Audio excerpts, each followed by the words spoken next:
How to change currency on Google Play Store. Hello everyone, I'm here to guide you how you can change currency on your Google Play Store. So changing the currency on the Google Play Store typically requires updating your payment profile or changing your country setting. Here's the process how you can do that.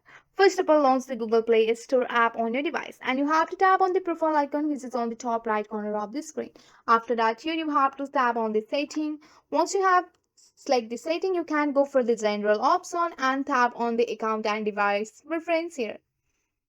So once you are here, you have to change your country. If you are eligible, you will see an option to switch to a different country and you can tap on to switch the country here.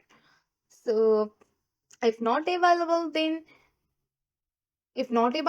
you may need to add a payment method that correspond to your country, which will usually update the currency. Just go for the So here you can see that switch to Nepal Play Store. You have to just go add your card number here, your debit or credit card, and you may need to here you can see that.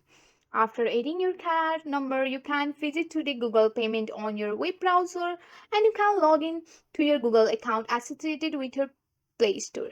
So this is the way how you can change currency on your Google Play Store. That's it for today. If you like this video, please hit that like button and subscribe for more. I will see you on the next one. Thank you.